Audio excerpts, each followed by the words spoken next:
Bonjour tout le monde. Alors aujourd'hui, on va traiter un exercice classique d'algèbre linéaire. Alors soit un cas espace vectoriel de dimension finie, n supérieur ou égal à 1, et u un endomorphisme de E. Soit x un élément non nul de E, et on note d le degré du polynôme minimal ponctuel en x. Soit Sx, et on note Sx, l'ensemble des polynômes appliqués à u appliqués à x. P appliqué à u appliqué à x lorsque P décrit Kx. Montrons premièrement que B, la famille X, U de I appliqué à X jusqu'à U à la puissance D-1 appliqué à X, bien sûr U à la puissance D-1 au sens d'itération appliqué à X, forme une base de S de X. Pour la deuxième question, montrons qu'on peut choisir une forme linéaire f telle que f appliqué à u à la puissance d-1 appliqué à x est égal à 1 et quel que soit k appartenant à l'ensemble des entiers de 0 jusqu'à d-2, on a f appliqué à u à la puissance k appliqué à x est égal à 0. On note f l'intersection des kers des f rend u à la puissance i lorsque i décrit l'ensemble des entiers de 0 jusqu'à d-1. Montrons que Sx et f sont supplémentaires dans E. Et on déduire qu'il existe une famille d'éléments x1 et x2 jusqu'à xs appartenant à E à la puissance s, telle que E est une somme directe des Sxi. Alors commençons par la première question. Montrons que la famille x, u appliquée à x jusqu'à u à la puissance d-1 appliquée à x forme une base de S de x. Alors montrons premièrement que cette famille est libre. Alors soit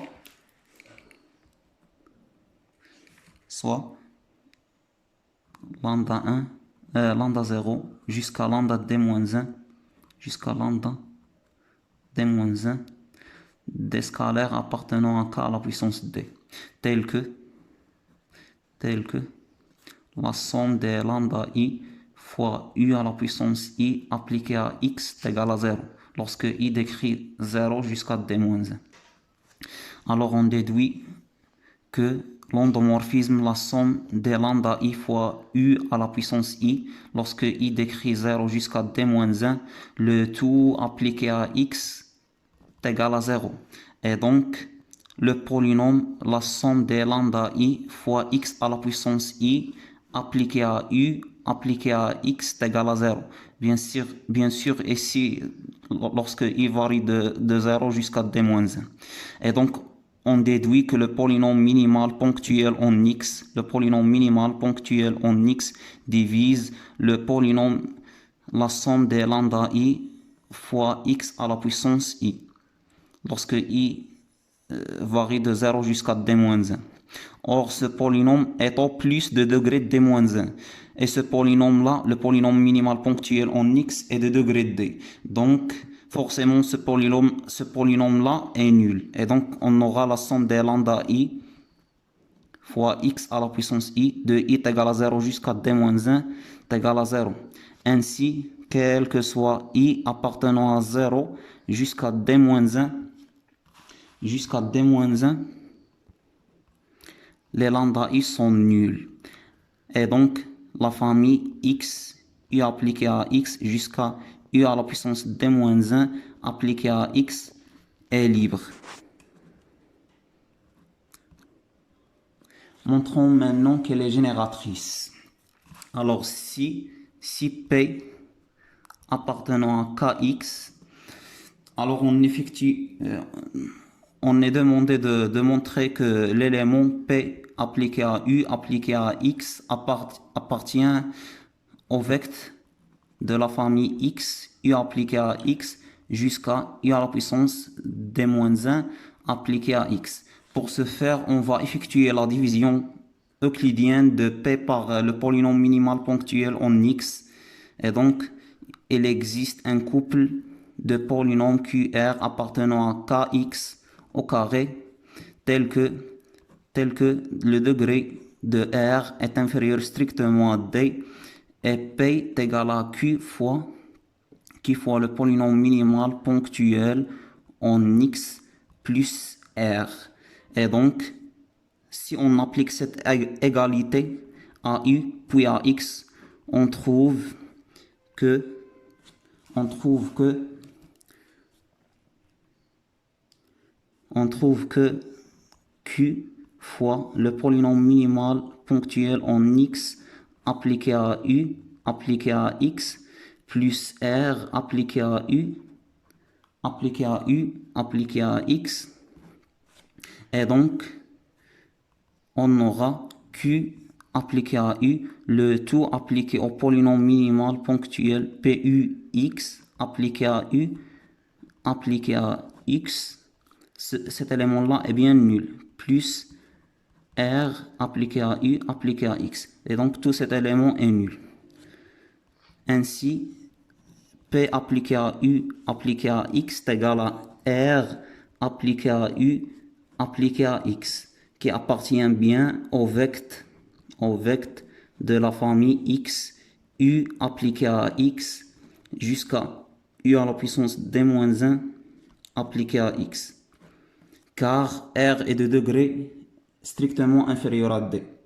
Et donc, on a prouvé notre résultat que la famille x, u appliqué à x, donc x, u appliqué à x jusqu'à u à la puissance d-1 appliqué à x est génératrice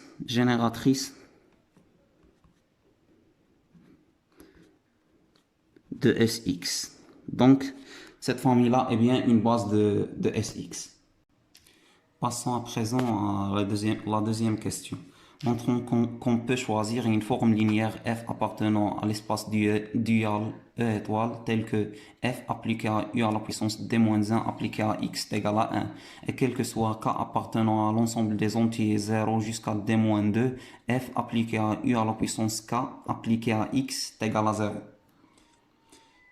En effet, cette question est un petit peu est évidente puisqu'on peut toujours trouver une... Si on a deux espaces de dimension finie E et F en général, E et F, 2K espace vectoriel de dimension finie,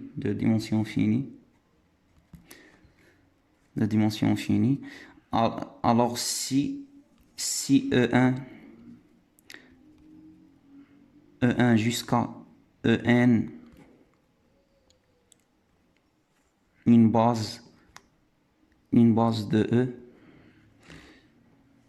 et F1 jusqu'à Fn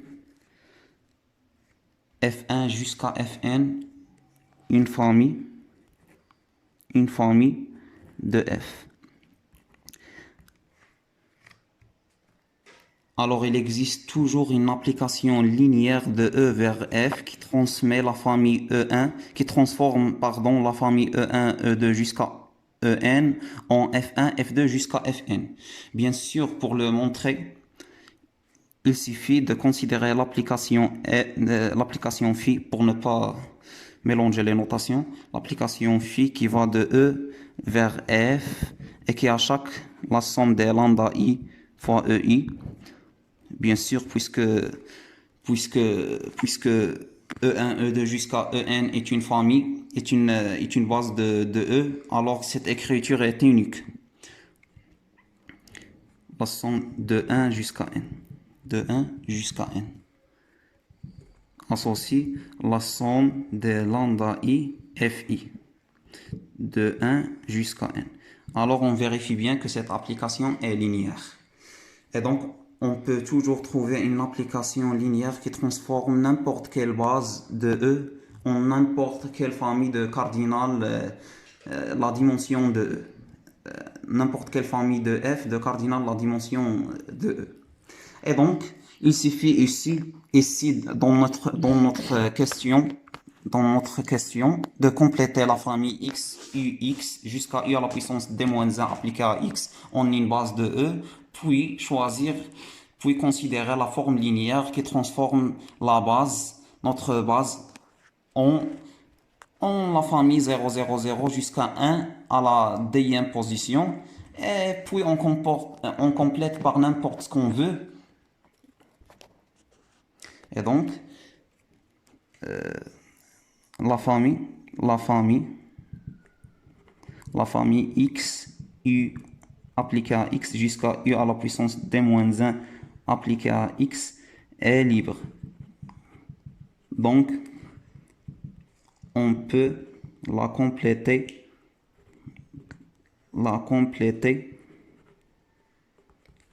en une base de E. X u appliqué à x jusqu'à u à la puissance d-1 appliqué à x, E d plus 1 jusqu'à En. Alors, soit maintenant, soit f, la forme linéaire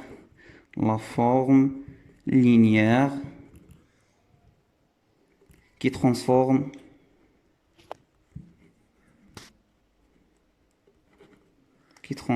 la famille x, la base qui transforme la base x u appliqué à x jusqu'à u à la puissance d-1 appliqué à x, e d plus 1 jusqu'à en 0, 0, 0, 1 à la dixième position,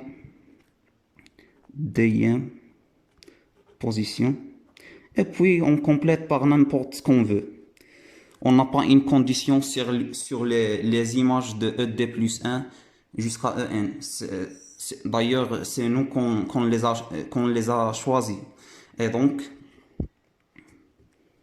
je vais compléter par des zéros. Mais vous pouvez compléter par n'importe ce que vous voulez. Je complète par des zéros. Et donc, bien sûr, cette forme linéaire existe bien, d'après ce qu'on vient de démontrer.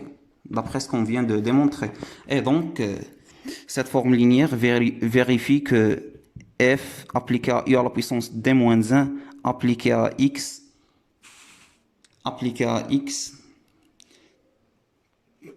est égal à 0. Et quel que soit k appartenant à 0 jusqu'à d-2, f appliqué à u à la puissance k appliqué à x est égal à 0. Ce qui est notre résultat. Pour la troisième question, on note f, l'intersection d'équerre de f rond u à la puissance i, de i est égal à 0 jusqu'à d-1. Montrons que sx et f sont supplémentaires dans E. Alors montrons que sx et f sont en somme directe. Donc, soit y appartenant à sx inter f. Donc en particulier y appartenant à S, on veut montrer que ce y là est nul. Donc en particulier y appartenant à Sx. Ainsi, il existe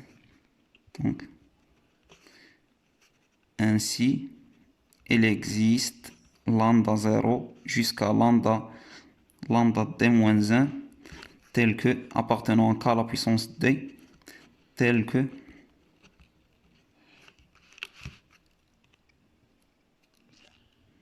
la somme de lambda i fois u à la puissance i appliqué à x de i est égal à 0 jusqu'à d-1 est égal à y. Et donc, puisque y appartenant à f, alors quel que soit k appartenant à 0 jusqu'à d-1, f rond u à la puissance k appliqué à y est égal à 0.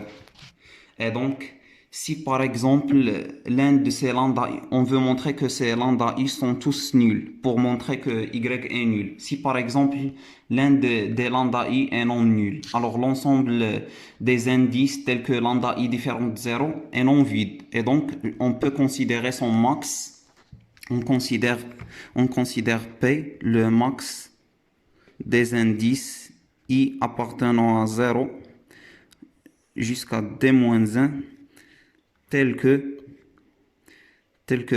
lambda I est non nul. Mais sous réserve d'existence, bien sûr. Donc, on va supposer que si l'un des lambda I est non nul. Et donc, cette somme devient, Y devient la somme de I égale à 0 jusqu'à D-1 de lambda I fois U à la puissance I appliquée à X. Et puisque les éléments supérieurs à P, pour les indices I supérieurs à P, on a lambda I égale à 0, puisque P est le max des indices tels que lambda I est non nul. Et donc, hors de ce domaine, donc pour les indices supérieurs ou égal à P, on a bien lambda I égale à 0. Et donc, cette somme devient la somme de I égale à 0 jusqu'à P de lambda I fois U à la puissance I fois U à la puissance I appliqué à X. Or, cet élément appartient bien au cœur de F rond U à la puissance D-1 moins P. Et donc, la somme de I égale à 0. Donc, F rond U à la puissance D-1, D-1 moins P appliqué à Y égale à 0. Appliqué à Y égale à 0. Et on remplace Y par cette quantité-là. Et donc, si on utilise la linéarité de F rond U à la puissance D-1 moins P, on trouve que la somme de I égale à 0 jusqu'à P de lambda I fois F rond U à la puissance D-1 moins P plus U appliqué à X est égal à 0. Or, si on remarque une chose, que pour I égale à P, que seulement pour I égale à P, cette quantité est non nulle. Mais pour les autres, on trouve pour I égale à P, F rond U à la puissance D-1 moins P plus U est égal à F rond U à la puissance D-1. Bien sûr, appliqué à X.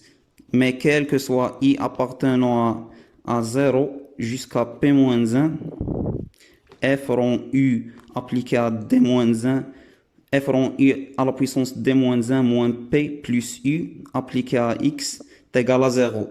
Car cette quantité-là, D-1 moins P plus U, est inférieure strictement à D-1.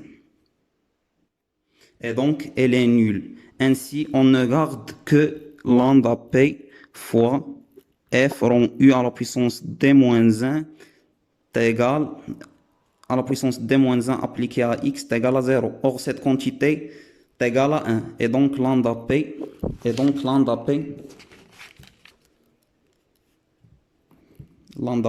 égal à 0. Ce qui est absurde. D'où cet ensemble est vide. D'où il n'existe pas d'indice I tel que lambda I est non nul. Ainsi, les lambda I sont nuls. Et donc, cette famille est libre.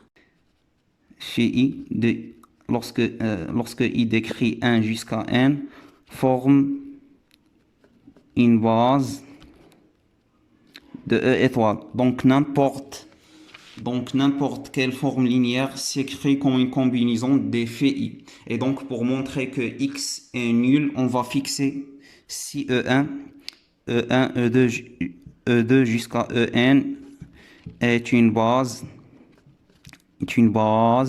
de E.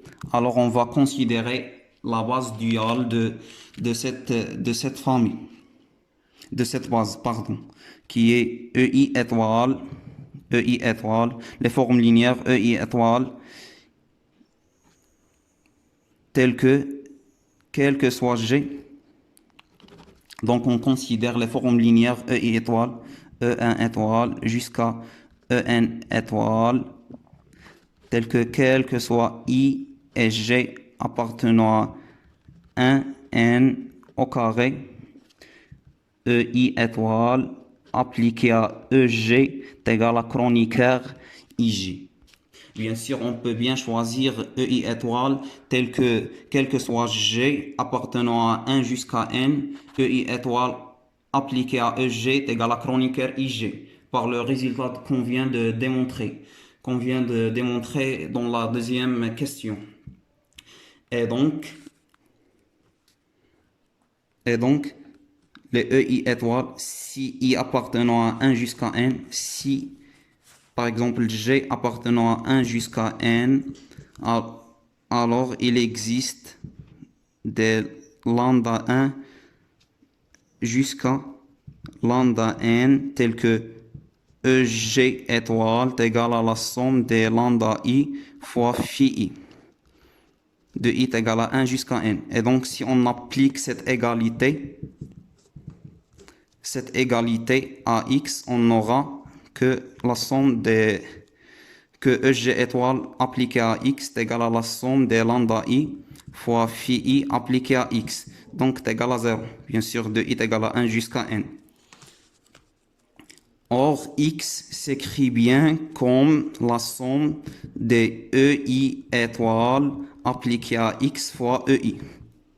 De I est égal à 1 jusqu'à N.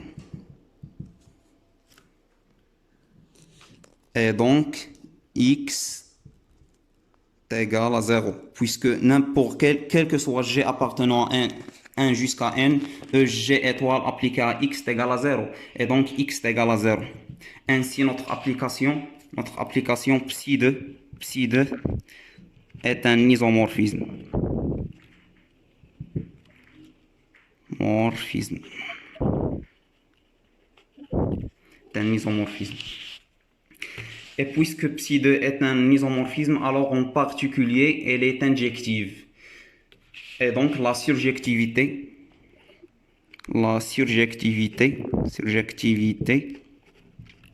de psi2 entraîne la surjectivité de notre application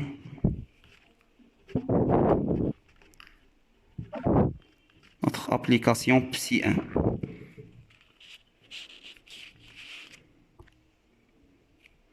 De notre application psi1. Ainsi, psi1 est surjective. Donc, le rang de psi1 plus la dimension du Kerr de psi1 est égal à la dimension de l'espace de départ, à savoir n. Or, le rang de psi1 est égal à la dimension de l'image de psi1 qui est k à la puissance d, puisque psi1 est surjective, donc est égal à d. Ainsi, la dimension de Kerr de psi1 est égale à n moins d. Et donc, on a démontré bien que la dimension de l'intersection des Kerr des fi de i est égale à 1 jusqu'à d est égal à n moins d. Et donc, si on revient à notre espace F, qui est l'intersection de Kerr de f rond u à la puissance i, de i est égal à 0 jusqu'à d-1, alors, d'après ce résultat-là qu'on vient de démontrer, il suffit de montrer que les f rond u à la puissance i sont linéairement indépendants. Et donc on va montrer que la famille f rond u jusqu'à f rond u à la puissance d-1 est libre dans l'espace dual E étoile. Et donc, si on prend des scalaires lambda 0, si lambda 0 jusqu'à lambda d-1 appartient à k à la puissance d, tel que la somme des lambda i de i est égal à 0 jusqu'à d-1, tel que la somme des lambda i fois f rond u à la puissance i Et donc, on va agir comme précédemment et considérer le maximum. Donc,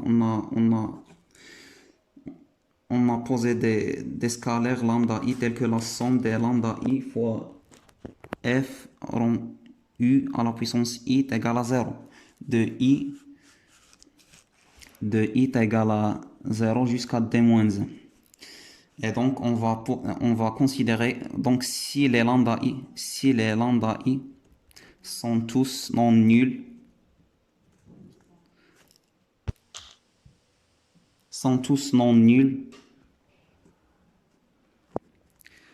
alors on considère comme précédemment P le maximum des indices i appartenant à 0 jusqu'à d-1 tel que lambda i est non nul. Et donc, notre somme devient la somme de 0 jusqu'à P, puisque pour les indices supérieurs strictement à P, les lambda i sont nuls. Donc, la somme des lambda i fois f rond u à la puissance i est égale à 0. Et donc, il faut appliquer cette égalité judicieusement à un élément de E. Et donc, on va l'appliquer à u à la puissance d-1 moins p appliqué à x pour avoir u à la puissance d-1 et se débarrasser des autres éléments. Et donc, si on applique cette égalité à cet élément-là, on trouve que la somme de i est égale à 0 jusqu'à p de lambda i fois f rond u à la puissance d-1 moins p plus u appliqué à x est égal à 0. Or, il ne reste que le terme d'indice P, car si i appartenant à 0 jusqu'à P-1, moins P plus U est inférieur strictement à 0. Et donc, D-1 moins P plus U est inférieur strictement à D-1. Et donc, on trouve que f rond u à la puissance d-1 moins p plus u appliqué à x est égal à 0. Ainsi, il ne reste que lambda p fois f rond u à la puissance fois f rond u à la puissance d-1 appliqué à x est égal à 0. Or, cet élément est égal à 1. Donc, lambda p est égal à 0, ce qui est absurde. Donc, l'ensemble des entiers lambda, l'ensemble des entiers i, lorsque i décrit 0 jusqu'à d-1, tel que lambda i est non nul, est vide. Et donc, les lambda i sont tous nuls. Donc, quel que soit i appartenant à 0 jusqu'à d-1, lambda i est égal à 0. Et donc, la famille f rond u jusqu'à f rond u à la puissance d-1 est libre.